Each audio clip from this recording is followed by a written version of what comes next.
Olá, meu nome é Lucas Gini e esse é o Freela Podcast, um programa de entrevistas com profissionais autônomas e autônomos.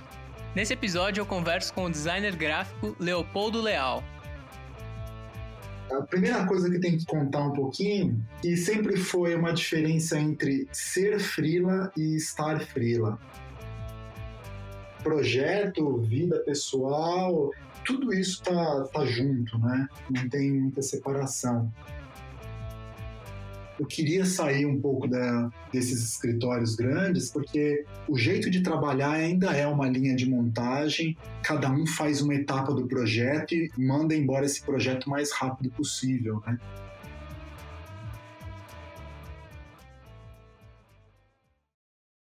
E aí, Leopoldo? Opa, tudo bem? Tranquilo, e contigo, cara? Sim, tudo bem, Gini. Muito bem. Obrigado aí pelo convite. Eu que agradeço por ter conseguido um tempo aí pra conversar, cara. Valeu mesmo. Queria começar te perguntando, então, como que você virou freela ou autônomo? Primeiro, obrigado novamente aí pelo convite. Acho que ter essa oportunidade para contar um pouquinho sobre todas essas transições e como eu me tornei um freela, acho que é uma oportunidade muito legal. Para mim, a primeira coisa que tem que contar um pouquinho, que sempre foi uma diferença entre ser freela e estar freela.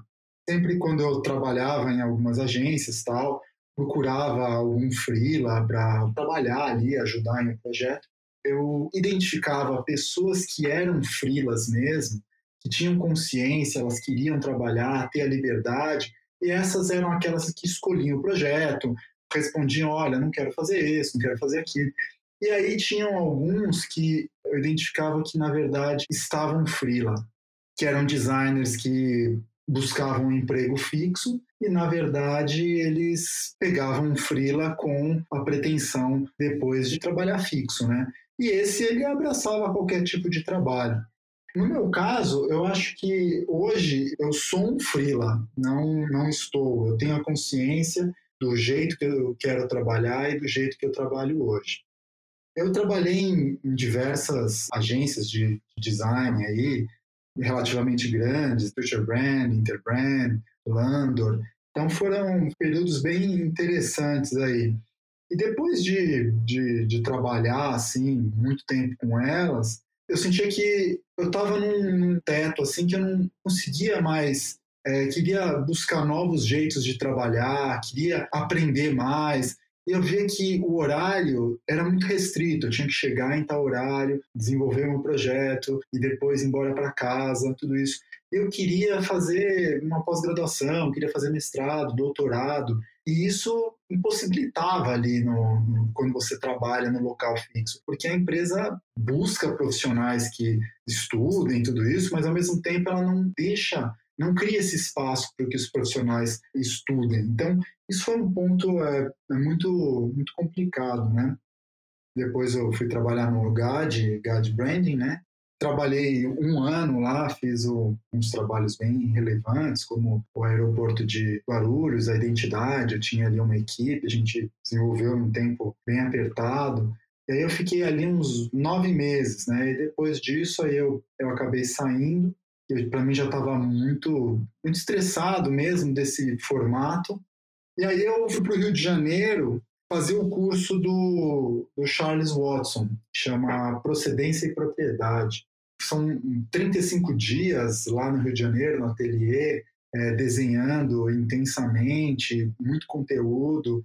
E foi um curso muito interessante, assim, que ali eu aprendi tanto a parte prática e também a teoria que o Charles passa. Aí ali mudou uma chave que eu precisava voltar a estudar, precisava me aprimorar, precisava buscar conhecimento para poder ser um profissional melhor. Então, nesse momento, eu vi que eu não conseguia mais trabalhar fixo nesse formato aí das 9 às 6 ou mais que 6, né? E aí não tem como, né? A gente acha que na agência não pede-se para entrar às 9, mas não tem horário para sair. E aí, nesse período, eu comecei, voltando do Rio, viajei para alguns lugares, peguei um período para poder viajar, Mas eu voltei para São Paulo e aí eu comecei a fazer algumas aulas como aluno ouvinte na FAUSP para inteirar um pouco como que era aquele sistema tal. Então eu ia 1, 2 vezes por semana ali na Rua Maranhão, na FAU, e fazia as aulas. Então até recomendo, a USP é uma faculdade pública, a pós-graduação ela é aberta para todo mundo. Então quem quiser ver uma aula na USP é gratuita, é só falar com o professor antes, se tiver disponibilidade você pode assistir. E foi isso que eu fiz, né? E aí, em paralelo, começou a aparecer alguns trabalhos, algumas pessoas entravam em contato e eu fui fazendo alguns trabalhos nesse modelo para poder, eu queria continuar ali fazendo essas aulas e fui fazendo alguns trabalhos. E isso foi rolando, né? Foi indo bem. E também aí aconteceu tudo ao mesmo tempo, em 2013 para 2014. Eu comecei a estudar, comecei a dar aula também, porque aí eu conseguia entrar na pós-graduação, fiz todo o processo seletivo, eu entrei em 2014, aí eu também passei no processo seletivo, eu comecei a dar aula na pós-graduação do SENAC e continuei fazendo alguns projetos, né? Então foi um momento bem interessante, 2014. Eu sou professor até hoje no SENAC, mas eu sou um professor que ele é uma modalidade que chama professor horista, que ele é como se fosse um professor que tem ali, ganha por hora, existe uma relação, né, com a instituição, mas ele não precisa estar lá das 9 às 6. Eu vou lá quando tem a minha disciplina, dou minha aula e eu não tenho. Então, não ter essa carga burocrática também, quando você é professor, é muito bom. Existe uma liberdade, é quase como um freela também como professor, né? Interessante. Então, isso é uma relação muito boa, né? E aí, assim, eu estou até hoje. Então, hoje eu dou aula tanto no SENAC quanto na EBAC e eu continuo tocando alguns projetos. E tem, assim, uma modalidade que eu diria que eu tenho alguns clientes que são fixos, né?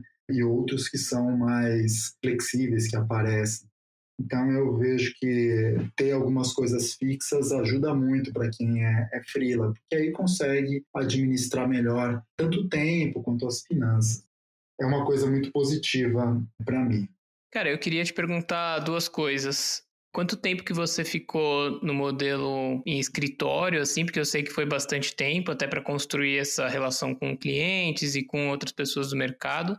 E depois, quando que você sentiu esse clique de eu não estou sendo freela mais, agora eu sou freela mesmo e tomou consciência disso, como você mesmo explicou, que você considera que seja relevante? Eu acho que isso tem muito a ver com os momentos econômicos e momentos que o Brasil passou, inevitavelmente, né? Quando eu entrei na faculdade, eu já comecei a trabalhar. Eu precisava de algum dinheiro para poder ajudar a pagar a faculdade, comprar material e tal. Meu primeiro emprego foi uma fábrica. Trabalhei numa tecelagem. Eu adorava o lugar, era bem interessante até o que eu fazia, aprendi muito ali, fazendo tecido jacquard, tal. Eu tinha 18 anos, 17 para 18, acho que era isso. Então foi bem interessante. Mas isso para contar um pouco, que aí depois eu fui trabalhar no escritório de design e tal. Mas eu sou ainda de uma geração, o começo da minha carreira, que vinha de um Brasil que tinha o Plano Real tinha se consolidado há alguns anos, mas antes tinha ainda a inflação. Então ainda existia a ideia do emprego fixo, de você entrar numa empresa e trabalhar pro resto da vida nessa empresa, né? Uhum. Que assim, meus pais eram, né, já aposentados, mas eram professores da rede pública. Então é isso, eles entraram professores da rede pública e foram até o final como professores da rede pública, né? Mas a geração deles é totalmente isso, né? Entrou no lugar e vai ficar. Então eu ainda tinha essa mentalidade, né? Fui trabalhar numa fábrica e eu achava que eu ia ficar lá pro resto da minha vida, porque eu gostava até. E aí acabei, quando eu saí de lá, porque tinha concluído o estágio, não quiseram me contratar, né? Eles queriam estagiário. Aí eu fui para um escritório pequeno. E lá eu comecei a entender um pouco mais do universo do design gráfico, né? Adorava essa coisa de desenhar marca, criar um sistema de identidade. Isso sempre foi fascinante para mim. E aí era esse caminho que eu queria trilhar. Mas aí para demonstrar para você que aí conforme anos depois o Brasil foi melhorando um pouco, as coisas foram melhorando. Eu estou falando que eu entrei como estagiário na tecelagem em 98, né? Depois, em 2000 e pouco, eu vou começar a trabalhar em algumas agências de design, né?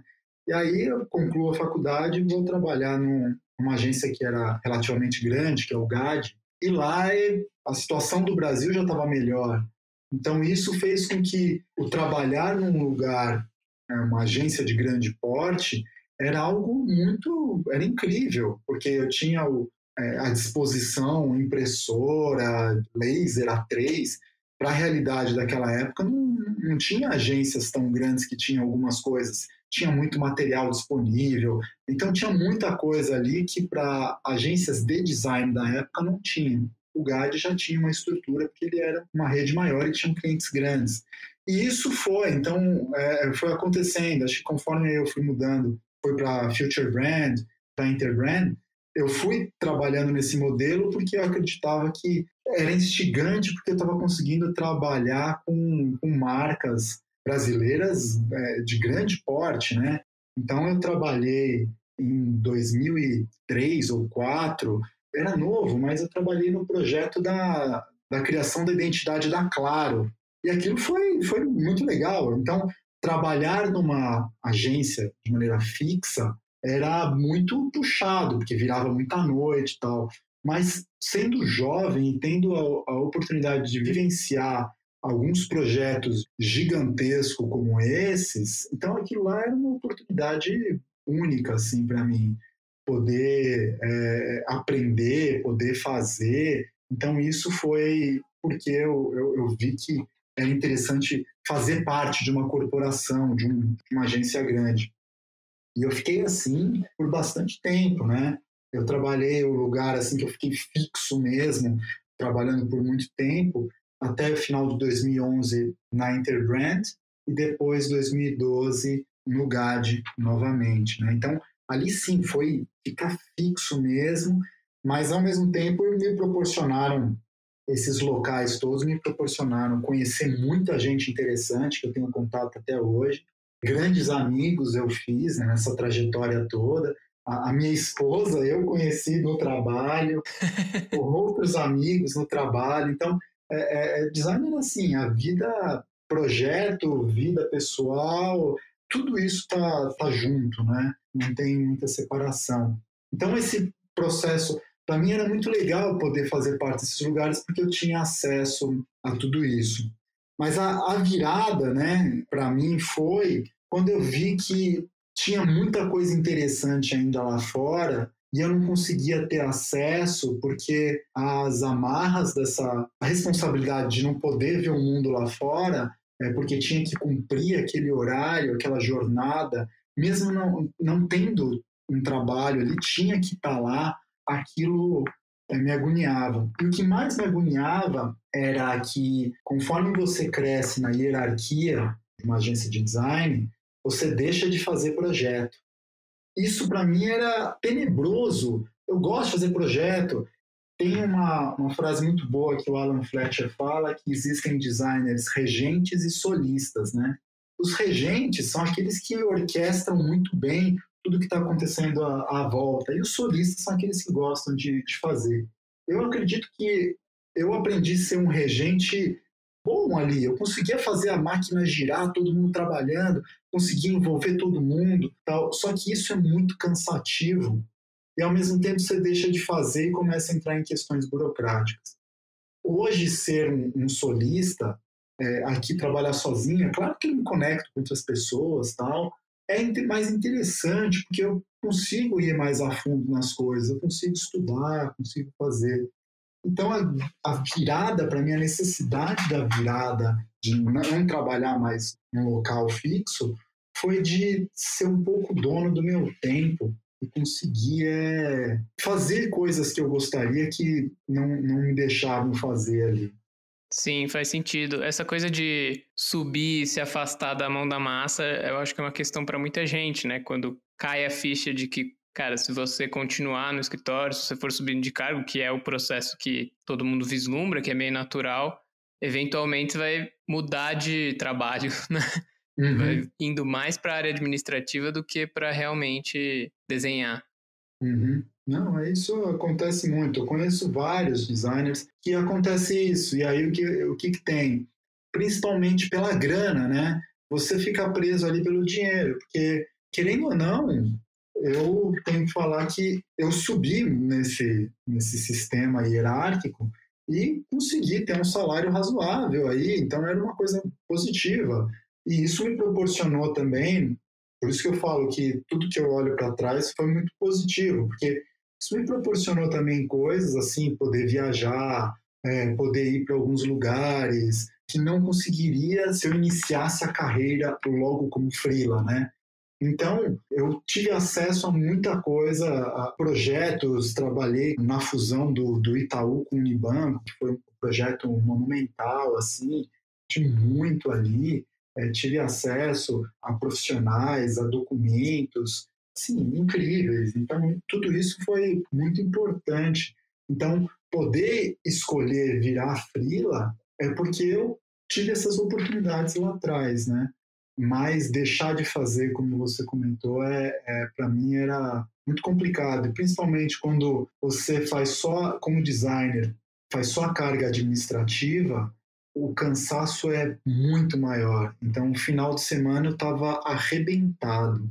O cansaço de trabalho criativo, você pode estar muito cansado, mas você está com uma energia renovada no outro dia. Do trabalho administrativo, no outro dia ainda você está muito arrasado. Então isso acontecia muito comigo. Entendi. Cara, e como que você faz para manejar os clientes assim? Quando que você é chamado para participar de projetos de outros escritórios e quando que você tem os seus próprios clientes, até os relacionamentos mais longos que você falou que são importantes para ter uma certa regularidade na grana e te dar uma segurança como freela? Tem algumas coisas interessantes que, até um caso interessante que foi assim, eu trabalhei 2 anos para a Landor, como diretor de design para a Landor. Mas, na verdade, foi um modelo muito diferente. Eu era um freela meio fixo. Tinha ali uma tabela que eu ganhava por hora trabalhada, eles fizeram um cálculo ali comigo. E como eles não tinham uma estrutura, a estrutura deles era mínima, eu auxiliava fazendo projetos para outros escritórios, ou às vezes pintava um projeto no Brasil tal. E aí era um modelo que para mim era interessante, que eu conseguia continuar ali no doutorado, e eu trabalhei para eles por 2 anos para a Landor nesse modelo. Então, nesse período, eu trabalhei mais com eles, fiz só pequenos outros trabalhos como freela, e ali foi um modelo legal que tinha ali um valor que eu sabia que ele era flutuante, mas tinha esse valor mais ou menos por horas trabalhadas, né? Esse foi um modelo durante 2 anos. Outros modelos assim que eu tenho clientes que passaram por mim, mas eu fiquei por um tempo razoável, foi como a identidade da Anhembi Morumbi, né? Então isso eu fiz, eu e uma amiga, a Tauana, nós fizemos aí, foi um projeto que durou 1 ano, para o cliente acho que ficou muito bom, e o custo que ele pagou foi menor do que ele tivesse pago para um escritório grande, né?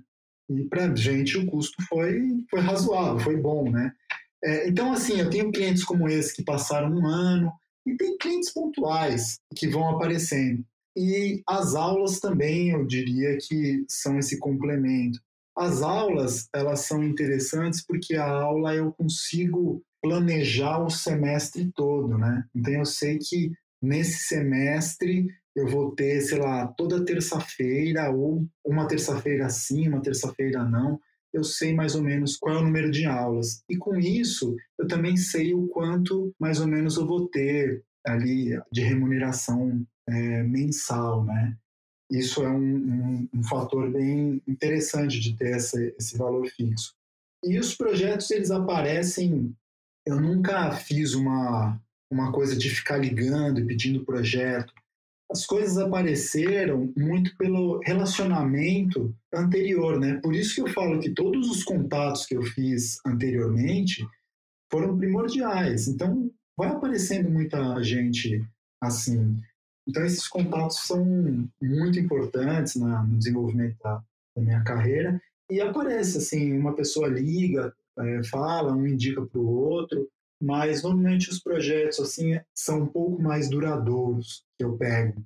Poucos são pontuais, assim, resolve em 1, 2 semanas.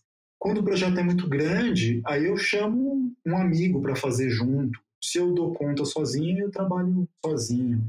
E são esses modelos. Mas a aula, para mim, é uma maneira de me conectar com o que está acontecendo, com os alunos, ter essa troca, porque senão, se eu ficar muito sozinho, isolado, trabalhando, é um pouco chato. Mas ter o contato com os alunos, com outros professores, é uma maneira muito boa para estabelecer essas conexões, assim. Ah, é legal como isso entra no contexto dos outros trabalhos, assim, porque até você falou do perfil de solo, né? Mas ao mesmo tempo, esse contato às vezes faz falta e esse equilíbrio que vem com as aulas é legal também.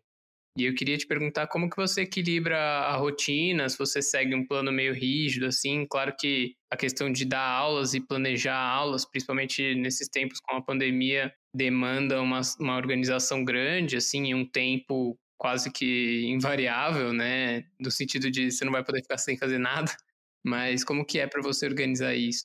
O lance das aulas, assim, ela exige também uma organização, porque tem que preparar todo o conteúdo, todo esse aspecto demanda. Mas, ao mesmo tempo, eu acho importante, porque quando eu estou preparando uma aula, eu estou aprendendo. E todo esse aprendizado que eu estou tendo em preparar uma aula e poder apresentar aos alunos, tudo isso está fixando bastante esse conteúdo, e esse conteúdo, inevitavelmente, eu vou levá-lo para os meus projetos, né?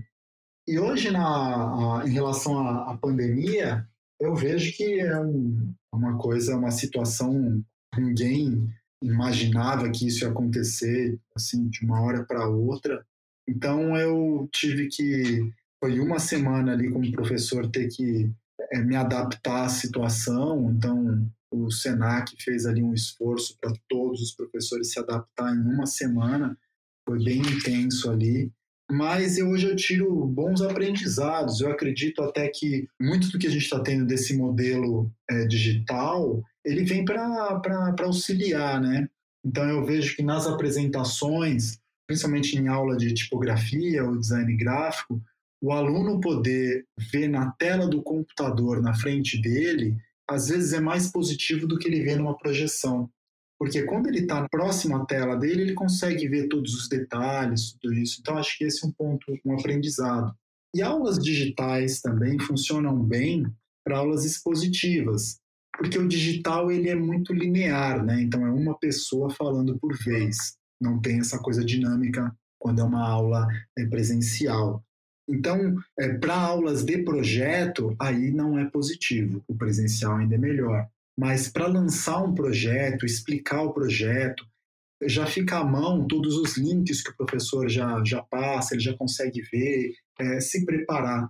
Então, eu acho que um futuro aí próximo, um modelo híbrido que mistura digital e presencial, eu acho que inevitavelmente esse vai ser o futuro. Mas está sendo um desafio e está sendo um aprendizado. É o que pode se tirar de positivo aí de toda essa pandemia, né? Uhum.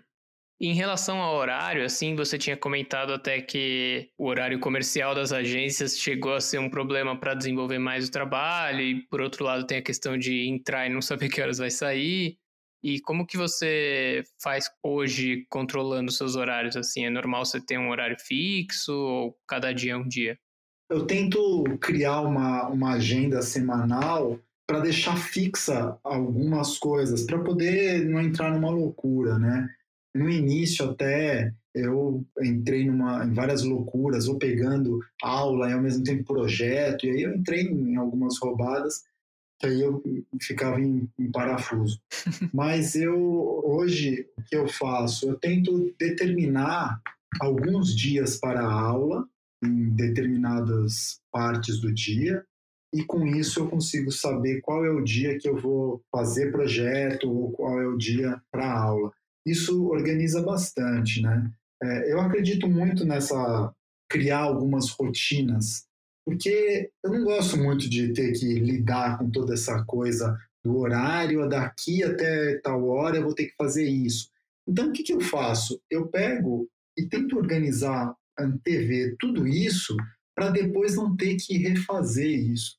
Então, quando eu posso escolher as aulas, os dias, eu sempre identifico, olha, quero esse dia, porque eu deixo reservado sempre para aquele dia ser os dias de aula.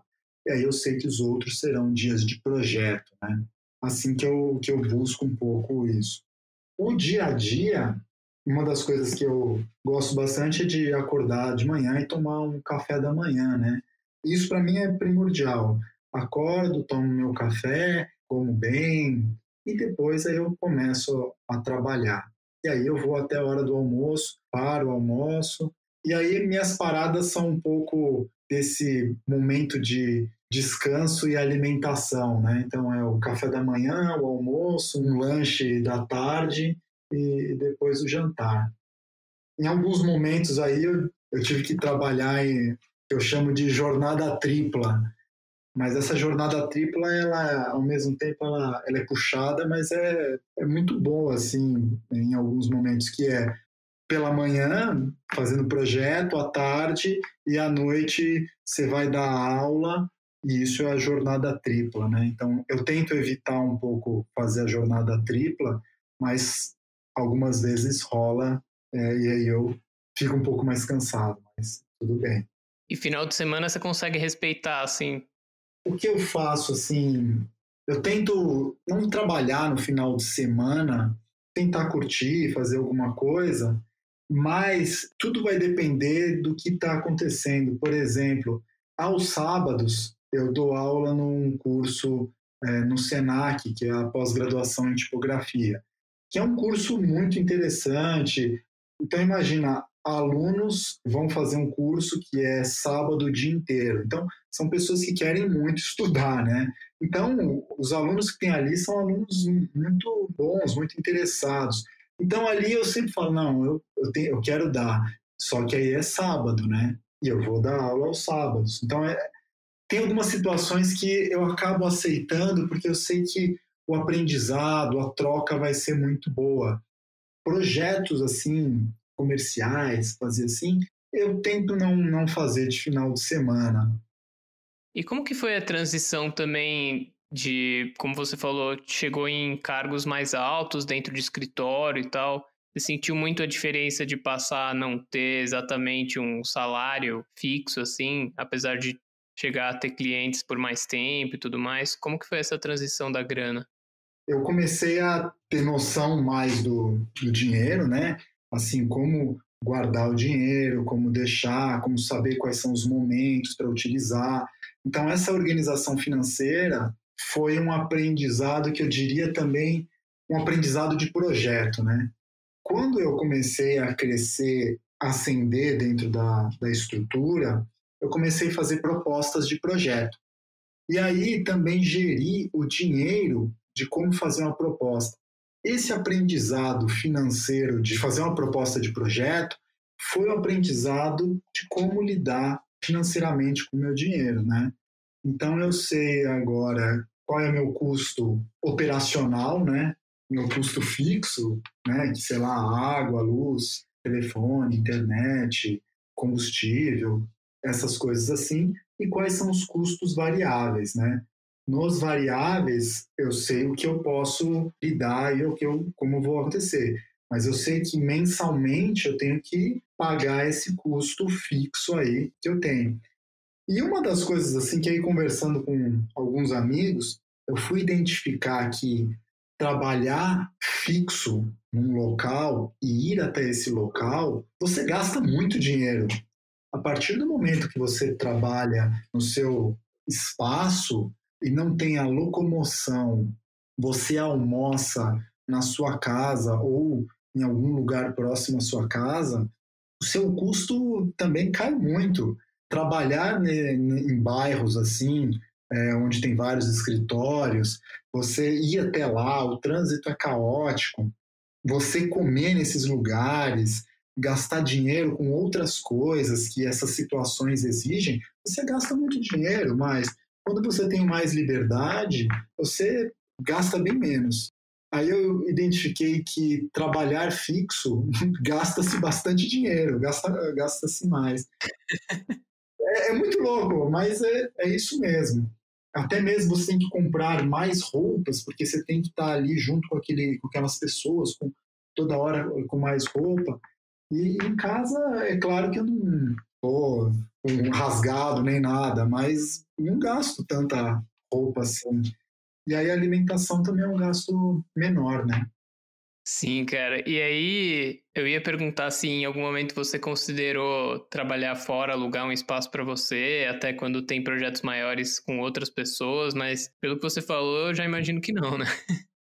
Não, muitas pessoas perguntam, você não vai querer ter uma agência, abrir um escritório? Eu falei, cara, não. Eu vi que trabalhar por conta, assim, trabalhar sozinho, e quando eu preciso, aí eu trabalho com alguém e de maneira remota também. Então, eu hoje, trabalhar de maneira remota com outra pessoa na casa dela, ou no escritório dela, no espaço dela, funciona bem. O digital ajuda muito. E eu acho que a pandemia, algumas pessoas que já trabalham nesse modo digital não sentiram nada assim, né, em relação ao modo de trabalhar. Mas eu acredito que essas agências ou escritórios grandes de design que ainda tem um modelo muito antigo de trabalhar, que todo mundo trabalha até com um computador fixo, tem que bater ponto, tem todas essas questões. Essa pandemia fez com que eles quebrassem um paradigma e tivessem que repensar, porque eles estão trabalhando, fazendo projetos criativos, né, mas trabalhando no modo fabril de fordista, né, que vai lá numa linha de montagem. E eu acredito que isso foi uma das motivações que eu queria sair um pouco desses escritórios grandes, porque o jeito de trabalhar ainda é uma linha de montagem, cada um faz uma etapa do projeto e manda embora esse projeto o mais rápido possível, né? E então eles devem ter sofrido um bocado aí no começo, né? Eu acho que já se organizaram, mas aí no começo deve ter sido uma quebra de paradigma para eles. Então, para mim, não foi uma diferença nesse período da pandemia, e eu prefiro trabalhar aqui no meu espaço, porque aqui estão todos os meus livros, minhas anotações, meus cadernos, meus desenhos, fica tudo próximo a mim, eu gosto bastante disso. Entendi.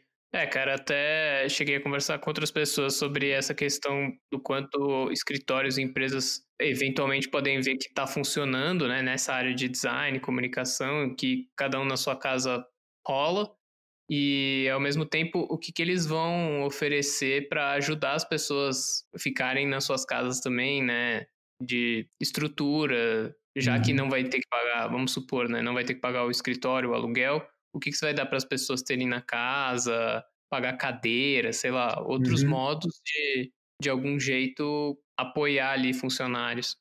Eu acho que esse modelo de trabalho vai ser o futuro. Eu acredito que até os aluguéis, é um achismo, né? Não sou um especialista nessa área, mas eu acredito que esses aluguéis de grandes espaços vai ficar muito mais difícil, né? Porque esses locais, esses escritórios assim vão perceber que é possível trabalhar com espaços menores, que aí os profissionais podem trabalhar nas suas casas, nos seus espaços, e o escritório vira um local de encontro, né, ou de reuniões, que as pessoas não precisam ficar das 9 às 6 ou mais lá toda hora. Então eu acho que até os aluguéis serão diferentes, vão procurar espaços menores, porque não tem necessidade de um espaço tão grande. Eu acho que isso vai mudar um pouco, sim. Uhum. Você comentou também que foi meio que uma evolução, né, sobre certo ponto de vista, virar freelancer no momento que você estava sentindo e tal. E aí eu queria saber se você tem alguns planos ainda de curto ou de longo prazo de carreira. Eu acho que eu vou contar uma história que é interessante, né?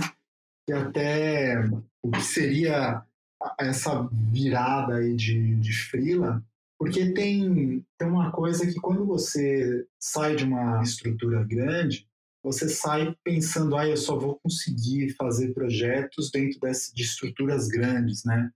E para mim foi uma virada quando uma vez eu conheci pelo LinkedIn, apareceu uma pessoa que depois virou um grande amigo, me chamando para uma conversa. E aí eu falei, vamos lá, né? Vamos lá ver o que vai dar. E ele chegou para mim, né? Eu conheci e tal, o nome dele é o Márcio Mota. Na época ele trabalhava na Alexandria. E ele pegou, viu meus trabalhos, a gente se conversou e tal, e ele falou, cara, eu tô com um freela aqui, um projeto, você tá a fim de fazer? Eu falei, tô, né, tal.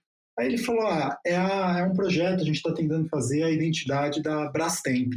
Aí eu falei, caramba, mas esse projeto é muito grande, isso tem que ser uma agência grande. Ele falou, não, pintou aqui, vamos fazer tal. Eu falei, nossa, e agora? Foi nesse momento que eu vi que eu peguei e chamei a Tauana, minha amiga de projeto aí, e a gente falou, vamos fazer, Tauana? Ela, cara, mas isso é uma coisa grande, né?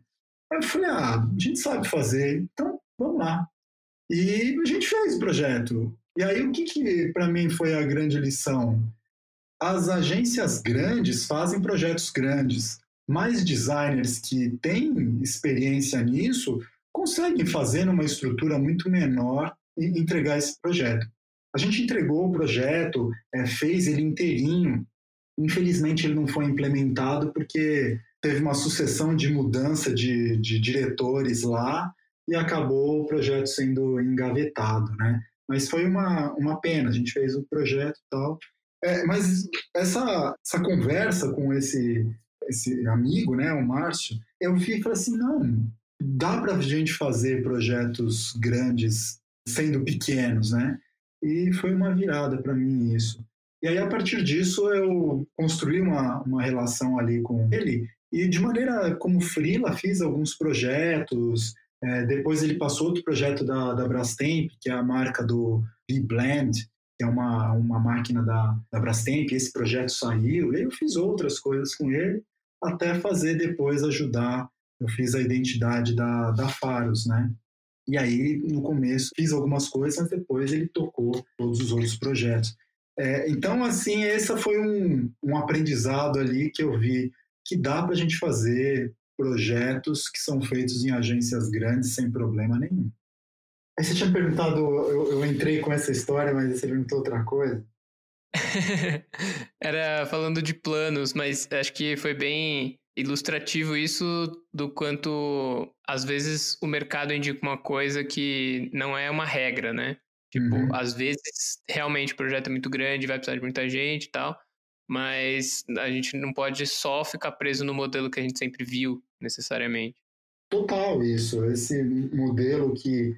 Isso está diminuindo muito, porque os clientes estão vendo que é possível cortar o caminho, né? Ao invés de contratar aquela agência grande que vai cobrar um valor gigante e, na verdade, vai ser o designer ali, júnior, que às vezes é até mal remunerado que está fazendo, né? Uhum. E aí ele está sustentando toda uma hierarquia que, na verdade, não está fazendo projeto, está assim, sustentando a hierarquia, porque tem gente competente, como também tem gente que não é tão competente, né? E aí os clientes perceberam isso. Eu conheço várias empresas aí que estão cortando o caminho e indo direto ao freela para fazer o projeto, porque o custo é menor e o resultado pode ser o mesmo ou melhor. Então não há diferença nenhuma. Então os clientes estão cortando esse caminho. E até assim um dado interessante, 2008, os valores de projetos de identidade eram na casa dos milhões, né? Então, você pensar em 2008, 1 milhão era muito dinheiro. Hoje em dia, um projeto de identidade, o valor é bem inferior, né? Do que se cobrava há 10, 15 anos atrás. A realidade mudou muito nesse período aí. Sim, tem uma popularização também, acho que, não sei se mundial, mas no Brasil a gente vê muito a questão da cultura do design, né? De clientes entenderem a relevância disso de um jeito que 10 anos atrás era diferente. Não, total. E com isso, não só isso, e acho que a consciência de pessoas, aquilo que eu citei no início, de pessoas que são freelas, de maneira consciente mesmo, né? Eles são a própria empresa, eles gerem tudo, que antigamente eram poucos, assim, a grande maioria era freela porque estava buscando emprego e abraçava ali um projeto para fazer.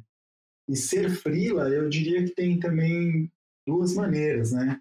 Aquele que é especialista é aquele que sempre vai fazer determinada tarefa ou função. Por exemplo, pessoas, designers que fazem serviços de 3D ou animação, que são os especialistas, né? Esses, eles sempre têm uma demanda de trabalho porque eles fazem somente aquela tarefa, né? Os que são mais, têm um conhecimento um pouco mais amplo, esses precisam pegar outras empresas, buscar os clientes próprios, também tem ali uma maneira diferente de trabalhar. E hoje você vislumbra alguma coisa, assim, para os próximos tempos? Tem alguma coisa que você ainda quer realizar? Para mim, assim, acho que o que eu gostaria de realizar, depois de trabalhar com tantos projetos assim comerciais, eu queria começar a me dedicar a projetos também culturais, educacionais, né? E isso para mim está sendo algo muito bom, né? Porque terminei, apresentei a minha tese ano passado, e aí ela foi premiada, ficou em primeiro lugar no Museu da Casa Brasileira, também ganhou o Type Directors Club, e aí eu consegui publicar, né? Agora eu estou trabalhando ali, a editora Senac vai publicar o meu livro. Então, o meu objetivo é conseguir fazer outros projetos como esse, projetos culturais, educacionais, que apresente um pouco desse conhecimento em design. Esse é o meu objetivo dos próximos anos. Continuar aí dando as aulas, fazendo alguns projetos, mas se tiver oportunidade, desenvolver aí alguns projetos como esse da minha tese. Sim, bem legal. E acho que até uma das matérias que você seleciona de tipografia experimental tem um pouco a ver com isso, né? A questão da experimentalidade, assim, de a gente expandir um pouco as margens do que é o trabalho e às vezes tem uma doutrina muito de como tudo deve ser feito e que vai restringindo ao longo dos anos, tanto que a gente vê ondas de identidades visuais com o mesmo estilo, né? O tipo de fonte que está todo mundo usando, enfim. Isso é um ponto, eu diria, crucial, né? Porque existe uma coisa que são os modismos, né? A gente vê a similaridade de vários projetos de design porque ocorrem algumas modas, né? E aí você tem um trabalho seu experimental, que é uma coisa que você faz sem um propósito de uma demanda de um cliente, eu acho que é muito recomendado para todos os profissionais, todos os designers. Além do trabalho comercial, tem um trabalho seu, experimental, que a partir desses experimentos que você fizer, vai nutrir de conhecimento para você poder fazer os trabalhos comerciais. É como você aumentar o seu repertório. E quando eu falo trabalho experimental, muitos compreendem o experimental como é ficar jogando tintas ou fazendo uma coisa. Quando a gente pensa em experimento, não é nada disso, né? Pegando, achando que vou ficar alisando lá uma tela, jogando uma tinta. Experimental não é isso. Experimental é assim como a gente fala, fazer um experimento. Olhando para as áreas das ciências biológicas, por exemplo, fazer um experimento é ter uma metodologia. Você vai lá, o biólogo vai fazer um experimento com uma bactéria X. Ele vai ficar fazendo relatórios, vai analisar a bactéria de um jeito, vai colocar um reagente, vai colocar outra coisa.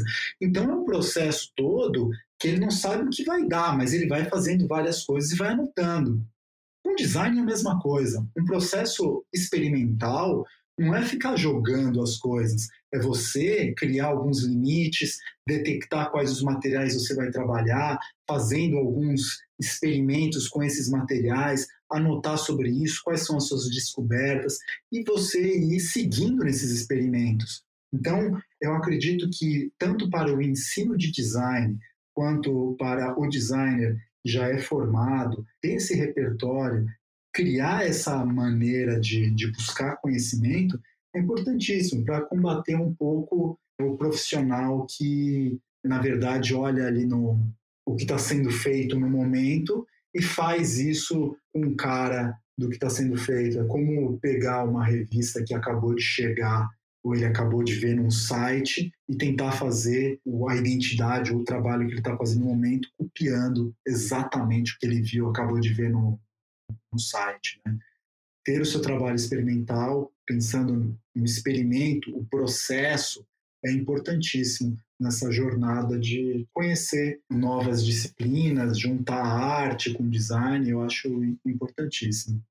Sim, e aí enquanto você estava falando até do experimento biológico, é importante a questão de documentar, né? Uhum. Acho que muito disso passa batido para pessoas que trabalham nessa área. Assim, eu, pelo menos, muito recentemente que comecei a pensar em, cara, vou anotar o que eu estou pensando aqui e vou guardar essa anotação, sabe? Em algum momento eu posso consultar, ou mesmo que eu não consulte, o fato de ter escrito já é uma parte do processo que ajuda a tirar conclusões, mesmo que seja a super longo prazo, assim, que demore, que não seja tão óbvio. Uhum. Essa parte da documentação do processo, eu diria que é uma etapa fundamental, assim. Eu tenho o costume de ter alguns cadernos, né, de projeto, sketchbooks, né?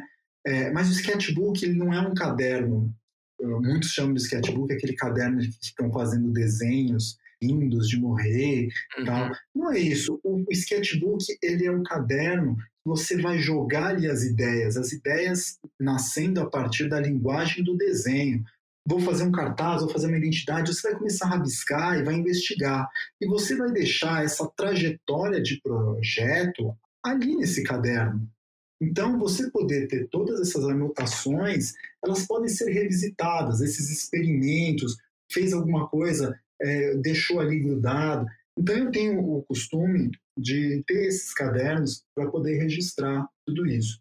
E vale lembrar que, se a gente for pensar nas anotações, que também, usando, quem prefere usar mais as palavras, a linguagem das palavras ao invés do desenho, também vale. Vale lembrar que muitos cientistas, muitos escritores, a gente tem registro disso, de coisas brilhantes. Por exemplo, Charles Darwin. Se formos olhar todos os documentos dele, é possível detectar todo o processo dele de criação da teoria da evolução das espécies, lendo em seus diários todas as anotações, desde das leituras e das anotações que ele faz sobre Humboldt, sobre outros autores que ele admirava. Então é possível ver todo esse processo, né? E também, se a gente olha escritores como Dostoiévski, que utiliza as palavras para escrever seus livros, né? Mas para criar, existem alguns manuscritos dele que, na verdade, na criação do personagem, do ambiente, ele misturava desenho e palavras, né? Então, como a linguagem, a criação não é somente a partir de uma linguagem, se é a partir somente do desenho, ou somente das imagens, ou somente das palavras, tudo é misturado. Então, essas anotações, independente da linguagem que você usa, são ricas para ajudar nesse processo de criação. Sim, cara, muito interessante. E aí você contou algumas histórias já ao longo da trajetória, mas queria saber se você tem alguma outra história que foi marcante, assim, ou interessante na vida de freela que você queria contar agora também. Bom, acho que na trajetória de freela, para mim, tem uma outra história, além da história que eu contei sobre o primeiro projeto tão grande que eu peguei como freela, que foi a identidade da Brastemp. Foi um projeto que uma vez eu fui fazer, era para fazer a identidade de uma agência de relações públicas, uma agência grande, né? E aí me chamaram para fazer lá, para poder fazer a identidade. Aí eu fiz uma conversa, tal, só que eles queriam pagar muito pouco, né? Aí eu falei, olha, esse valor eu não consigo, não, né? Não dá. Eu falei, olha, eu tenho uma pessoa aqui, um conhecido, que acho que talvez ele chegue no valor aí, conversa com ele, e aí eu acho que você consegue, que esse valor para mim não está sendo compatível, né? Aí a pessoa lá, tá bom, né? Aí conversou com esse outro conhecido meu, só que esse outro conhecido é mais novo, né? Mais jovem. E aí eles me ligaram de volta. Não, sabe o que é? É que o nosso presidente, ele é muito exigente, ele na apresentação ele vai fazer algumas perguntas, e aí ele, se ele vê uma pessoa muito nova, vai ser difícil, vai ser muito complicado. Aí eu falei, então seu presidente, ele quer alguém mais experiente. É isso. Eu falei, bom, se você quer uma pessoa mais experiente, então logo o valor é outro, é por essa experiência, né? Não tem tudo, não, mas é que a gente não tem dinheiro e tal. Eu falei, vocês falaram com esse amigo meu? Ah, falamos com seu amigo, o trabalho dele é bom, mas ele não vai conseguir apresentar porque ele é muito novo e tal. Eu falei, vou fazer assim, ó. Ele já fez o orçamento dele, fez. Então, paga o valor dele e eu combino com ele tudo e eu só apresento. Aí elas falam assim, você só vai apresentar? Isso, eu só apresento. E aí eu falo com o seu diretor, que tem mais experiência, tal, falo, tal. E aí elas falaram, tá bom, vamos, né? Que eram as pessoas do marketing, né? Aí aconteceu isso, né? Então chegou, meu amigo fez um excelente trabalho e tal, ele é mais novo. E aí a gente chegou lá na reunião, aí entrou o presidente, coisa bem formal tal, da empresa. E aí ele já perguntou, quem é você? E aí uma coisa muito louca, ele queria saber quem eu era, onde eu tinha estudado, com quem me relacionei. E aí eu falei, trabalhei aqui, trabalhei acolá, estou fazendo doutorado na USP, que legal. E aí ele queria saber todo o meu currículo ali. Tá? Aí depois, quando ele meio aprovou o meu currículo, nem olhou para a cara do meu amigo, sendo que meu amigo foi o que fez todo o trabalho, né? Eu falei, caramba, e eu peguei, apresentei tudo, ele adorou, gostou, me parabenizou, nem olhou para a cara do meu amigo, no final cumprimentou ali rapidinho e tal. E aí o que acontece? Foi assim, aprovado rapidamente, ele adorou, agradeceu e foi embora. Isso para mostrar que, na verdade, quem fez o trabalho foi meu amigo, eu só fui pago para apresentar. Isso foi uma situação muito incomum, assim, mas é engraçado para contar hoje que não sei se isso era preconceito dele, porque era uma pessoa mais nova que ia fazer um projeto e precisava, mas o cara queria olhar para alguém um pouco mais, uma cara mais experiente, que tivesse ali um currículo mais recheado, só para ter a segurança, né?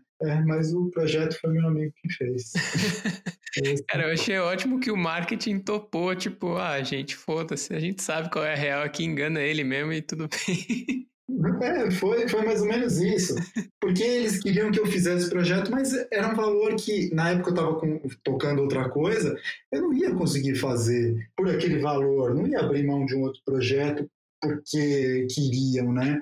Eu dei essa saída e toparam mesmo, que acho que eles deviam estar falando, é melhor esse projeto aprovado do que não. E, na verdade, o diretor aprovou, eu não, assim, o projeto estava muito bom, meu amigo fez, mas eu acho que a apresentação ali ajudou. A apresentação é sempre uma parte muito crucial do projeto, né? Porque ideias boas, elas acabam morrendo por apresentações inadequadas. E nesse caso aqui, eu acho que não é que meu amigo iria fazer uma apresentação inadequada, mas o que essa pessoa esperava que tinha que ser alguém com uma experiência maior. E é isso que ele viu. Aí quando ele me viu ali que mais experiente, ele acreditou e foi em frente. Engraçado, cara. Tem uma outra história boa que, na verdade, é uma metáfora que eu acho muito interessante para a apresentação. Acho que em 2000 e alguma coisa, o jornal Washington Post fez um evento, um violinista célebre estava tocando na sala de música ali de Washington, cobrando valores altíssimos, né? Sei lá, cada ingresso era $400. E esse violinista maravilhoso, ele tocava com um violino Stradivarius. E aí o jornal ele fez uma ação, falou assim, ele tinha acabado de tocar no dia seguinte, falaram para esse violinista, vamos fazer assim, olha, você vai lá para a estação de trem, você abre lá a caixa do seu violino no chão e você toca com uma roupa qualquer e vamos ver quanto tempo as pessoas vão te reconhecer, né? Porque como ele era muito reconhecido, né? Foi disputadíssimo no dia anterior, né? O jornal até preparou uma equipe de segurança, porque achavam que ia juntar muita gente ali para vê-lo tocar ali na estação de trem. Ele ficou um período longo e ninguém, só ao final uma senhora falou assim, nossa, que demais, eu te vi tocar no dia anterior e você está aqui. Qual que é a mensagem que passa aqui? Porque o violinista e o violino eram os mesmos da sala de música e o mesmo que estava ali tocando na estação de trem. Mas o entorno, a apresentação, toda essa moldura em volta não era a mesma. Então, o quanto que as pessoas estão preocupadas na música em si ou estão preocupadas com a aura que tem em volta, né? E essa alusão que eu faço à apresentação, né? O quanto esse diretor-presidente ele estava preocupado com o conteúdo em si ou com a apresentação, com essa moldura que tinha em volta. Não sei, mas é uma história interessante que ele ficou lá tocando várias horas, horas não, muito tempo, chegou mais de uma hora, e foi reconhecido por uma senhora, e tendo que tinha uma equipe de segurança para segurar ali, e não aconteceu nada. Muito estranho até o cara querer saber seu currículo, né? Como se isso fosse o foco do trabalho, é bem esquisito. Isso acontece bastante, assim, de querer saber o currículo para ver como é e tal, isso é bem normal até. É estranho porque a equipe já tinha, né? Ele não confiou na própria decisão da empresa. Uhum, mas são coisas que acontecem, isso é muito louco mesmo. Cara, por último, então, Leopoldo, eu queria te perguntar se você pudesse voltar no passado e dar uma ou algumas dicas para você mesmo sobre a vida de freela, quais seriam? Olha, para mim, uma das coisas que eu diria, eu não queria mudar muito o que eu fiz no passado, né? Eu acho que tudo que hoje eu estou aqui é porque foi feito lá atrás, né? Então, os contatos, os trabalhos que eu fiz, a relação com as pessoas, tudo isso construiu muito do que eu sou hoje, né? E eu sei que os momentos do país influenciam muito nas nossas decisões, né? O que eu faria, olhando para o passado, que talvez seria uma coisa interessante, eu recomendaria muito aos designers novos, com todas essas possibilidades digitais, tudo isso, a experiência de não ficar tanto tempo no mesmo lugar. Eu trabalhei muito tempo, por exemplo, eu trabalhei 6 anos num escritório, eu trabalhei outro 4, então trabalhei relativamente muito tempo no mesmo lugar. Eu acho que hoje eu ficaria talvez menos tempo para experimentar vários lugares, assim. Eu não consigo te falar se eu faria isso no passado, porque era uma outra realidade, mas eu acho que hoje, com as possibilidades que tem, eu acho que dá para os mais jovens aí, para os designers aí que quiserem experimentar a vida como fixo, experimentar vários, aprender muito, porque aí você vai ser até um freela melhor, um aprendizado mais amplo mesmo. Eu acho que isso seria uma coisa que eu faria e eu recomendaria que também fizessem. Né? Legal, cara, acho que faz todo sentido. Queria te agradecer então, Leopoldo, de novo, pelo tempo que você dedicou aí, obrigado por conversar comigo. Foi uma honra, muito obrigado aí, Gini, novamente por essa oportunidade para contar algumas coisinhas aí. Eu acho que foi muito legal, valeu mesmo, super obrigado. Demais, ótimas histórias, por sinal. A gente se fala então, Leopoldo, um abraço, cara. Valeu, obrigado, tchau. Obrigado por ter escutado esse episódio até o final. E se você curte o Freela Podcast, considere apoiar com uma quantia a partir de R$5 mensalmente no apoia.se. Um agradecimento especial para Amanda Luiz, que começou a apoiar o podcast na semana passada. Valeu e até o próximo!